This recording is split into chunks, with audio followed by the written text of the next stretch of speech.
Le punk, c'est probablement l'un des styles les moins bien compris de l'histoire.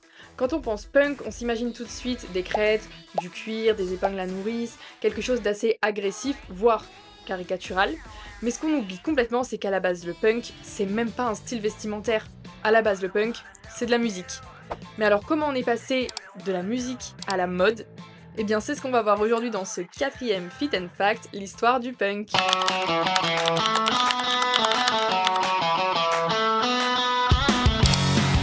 Donc comme je l'ai dit tout à l'heure, avant les vêtements, il y a eu la musique.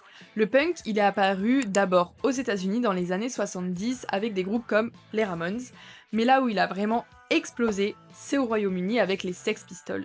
Et cette musique arrive à un moment très particulier.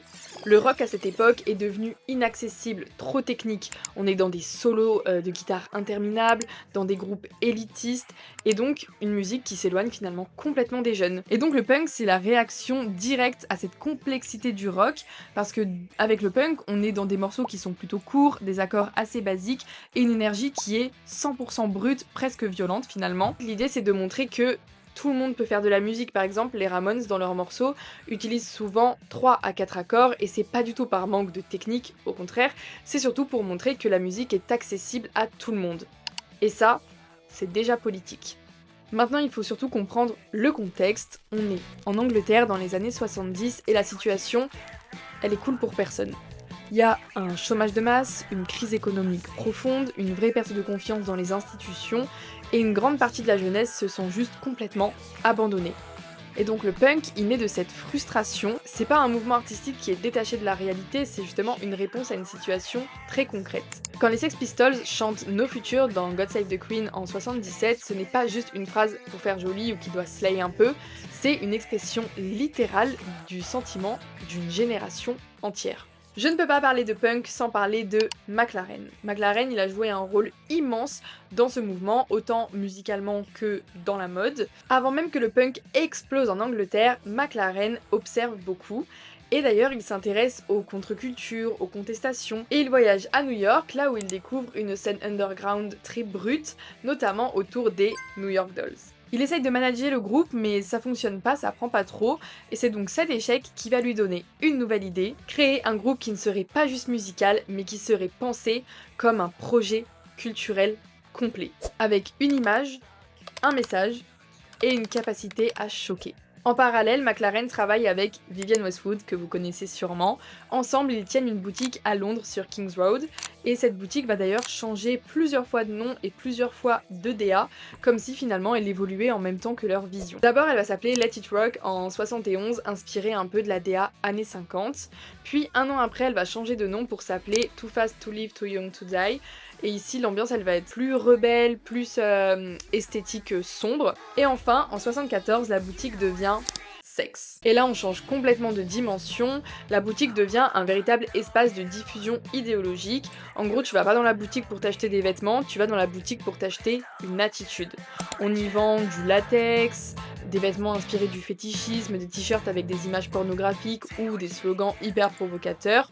Donc vous vous doutez bien que porter ces vêtements à l'époque, enfin même aujourd'hui mais surtout à l'époque, c'était s'exposer, c'était choquer et c'était même risquer des problèmes dans l'espace public finalement. Et c'est dans ça que le vêtement est à partir de là devenu un véritable acte politique.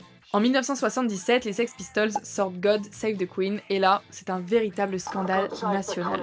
La chanson est interdite sur plusieurs radios, censurée par certains médias, et pourtant, elle devient extrêmement populaire. Elle sort en plus pendant le jubilé de la reine, donc ce qui rend la provocation encore plus forte. C'est une attaque directe contre la monarchie, contre l'ordre établi, et à partir de ce moment-là, le punk devient un phénomène visible, impossible à ignorer. Le style punk ne naît pas spontanément, il est construit, pensé, chargé de sens, et il repose sur ce qu'on appelle une rupture symbolique. Autrement dit, chaque élément du look est censé casser les normes sociales. Et c'est ici que rentre en jeu la mode. Niveau mode, le punk assez basique, notamment grâce à Vivienne Westwood et ses bondage pants. Donc ce sont des pantalons avec des sangles, des attaches et parfois même qui gênent le mouvement. Selon les archives du Victoria and Albert Museum, ces vêtements s'inspirent à la fois des uniformes mais aussi du monde carcéral et du BDSM, et ils donnent l'impression d'un corps contrôlé, d'un corps contraint. C'est exactement l'idée, montrer que le corps est contraint et soumis à plein de règles sociales. Ensuite dans la mode, en ce qui concerne le punk, il y a les t-shirts qui sont pas du tout neutres. En fait ils sont vus comme des supports de messages. Donc il y a le fameux t-shirt Destroy qui mélange des symboles religieux, politiques et choquants. Mais le but c'est pas du tout de promouvoir ces symboles, mais c'est de créer un choc visuel et de forcer une réaction. Et enfin dans la mode, le punk se traduit par le DIY. Les punks n'ont pas d'argent, donc ils récupèrent, ils découpent, ils déchirent, ils recousent. Les jeans troués ne sont absolument pas achetés comme ça, ils sont faits à la main, parfois même brûlés ou abîmés complètement volontairement. Ce bricolage est complètement lié à la précarité économique. Ensuite, au niveau des matières et des objets de custom, il y a les épingles à nourrice. À la base, c'est vraiment un objet du quotidien, sauf que les punks, ils ont décidé de déplacer ça sur le visage, sur les vêtements, comme en fait une décoration. C'est une manière de rendre visible la précarité encore une fois, et de détourner les objets du quotidien. Les punks portent vachement de cuir, ils s'inspirent des motards, ils s'inspirent des marges, pour justement récupérer ça et le transformer. Donc ils le peignent, ils le clouent, ils écrivent dessus. Chaque veste en fait devient vraiment unique. Et enfin il y a le corps. Donc les cheveux sont teints de couleurs assez agressives, parfois avec des produits non adaptés. Le maquillage il est exagéré. Les codes de genre ils sont brouillés, on voit des hommes qui se maquillent, des femmes avec des looks agressifs, etc.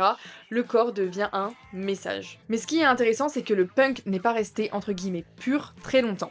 Selon Dick Beach, sociologue dont j'ai déjà parlé dans des précédentes vidéos, toute subculture finit par être récupérée. Et il parle de deux récupérations différentes, soit tu peux te faire récupérer commercialement, soit tu peux te faire récupérer idéologiquement. Mais le punk, après souvent c'est les deux mélangés et le punk s'est fait récupérer des deux manières. Commercialement parce que les marques s'approprient du coup les codes et idéologiquement parce qu'on perd tout sens. Ce qui était déchiré devient vendu déjà troué, ce qui était bricolé devient design et ce qui était marginal devient juste hyper tendance. Beaucoup de gens portent ces vêtements sans connaître leur origine et c'est ça que les chercheurs appellent d'ailleurs une désymbolisation parce que le symbole reste visible mais le sens disparaît. Avant le vêtement était un message, aujourd'hui il est juste souvent un style. Et comme pour le streetwear, il y a un paradoxe qui est assez visible dans la mode, c'est que de base ce mouvement qui est du coup créé pour les personnes en marge, pour porter un message de contestation, etc.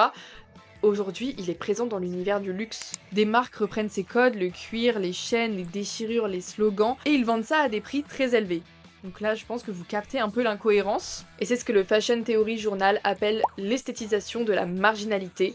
Un jean troué vendu à un prix exorbitant alors qu'à la base, il représente justement la pauvreté. Et c'est en ça que Vivienne Westwood devient elle aussi un cas d'étude intéressant, puisqu'elle a commencé dans une boutique underground, dans une logique de rupture, de provocation, de rejet des normes, puis elle devient une figure majeure de la mode internationale, avec des défilés, une reconnaissance institutionnelle. Et selon certaines analyses, elle incarnerait donc une contradiction structurelle, puisqu'elle reste engagée, elle reste critique, notamment sur les questions environnementales, mais elle évolue dans un système de mode qui repose sur le marché et la consommation. Finalement, c'est un phénomène qui est assez classique, le système absorbe la contestation pour en faire une valeur économique.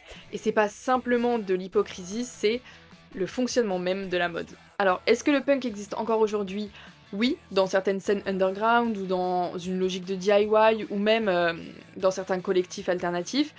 Mais dans sa logique mainstream, c'est vrai qu'il est souvent réduit à juste un esthétique, et notamment sur les réseaux sociaux, surtout quand on sait que l'algorithme il favorise souvent plus le visuel que le sens. En fait, finalement, le punk, c'est à la fois une musique, à la fois un langage visuel, à la fois un message, mais c'est surtout un miroir.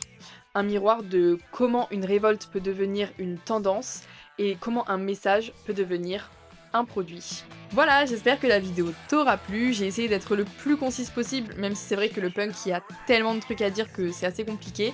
Mais voilà, j'espère que t'auras kiffé, que t'as appris plein de trucs. N'hésite pas à laisser un commentaire avec ton avis, etc., ce que tu savais déjà, si t'as des trucs à rajouter. Et n'hésite pas à t'abonner et lâcher un like. Bye!